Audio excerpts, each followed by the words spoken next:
Kız dolaşsın. Yarıyanlardan olasın. Atalı analı olasın. Gün olsun bu evde körpe sesi gelsin. Uşaq sesi gelsin. Allah olmayanlara da kısmet versin. Ay bak. Kendinin qohumlarını toyuya koy gelmişsin. Artıya mahmut et. Ay gelmiş bir de mahmut şey etmesin. Ne olur bir tane köyden sonra kanı gitti. Belki de da. Sen bilmesin kronik sana da yolu genetimi aldığında 5 malı sıyır. Benim ülkem kalmadı. Hiç imkan vermedim demek ki duamı verdim. Benim elimde ümumiyetle kötü bir kuştu. Biz onu bir kalp camisine benzedirik. Ümumiyetle minmiş bir camiye nereye koysa camiye yoktur. Ben taşmıyorum, siz düşünesin koysa yalan dedim ben. Tebrik ederim. Çocuğun olsun evlerinde, uşak sesi gelsin, körpe sesi gelsin, Allah olmayanlara gitme demesin. Bana toyunuz mübarek olsun. Resimeye güzel indiren çıkar. Şimdi ay kardeş ne olacak ki orada ne ki oynamağını verirsen bize de şey oynamak istiyor.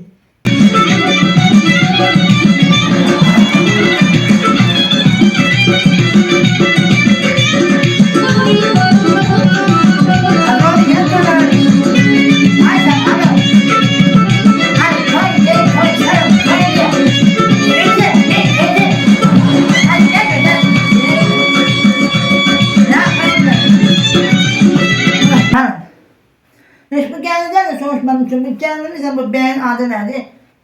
Ama ben neterdi ben soruşum. Kendimizle beyin adı nedir? Bu bizlere bir ad koyun. Neyse.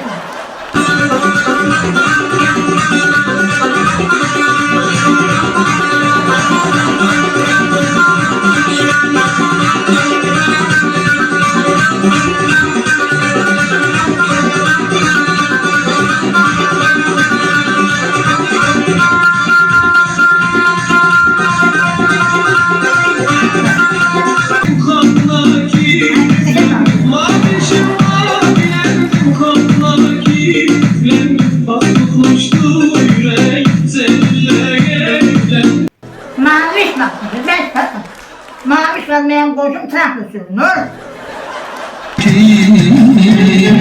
Kışmak olsun böyle geldi ki aşık çamaydı hoş nesilde geldi ayrılıklar sona yedi hoş nesilde geldi mehbetle koşalaşan sevincimiz aşırdaşar bu canlı cavanlaşar. Hani ben Mahmut'da kadın sanmıyorsun ki. Hangi yerinde söz koyan oynuyor burada lan burada. Lazım deme yok. Genç var mı?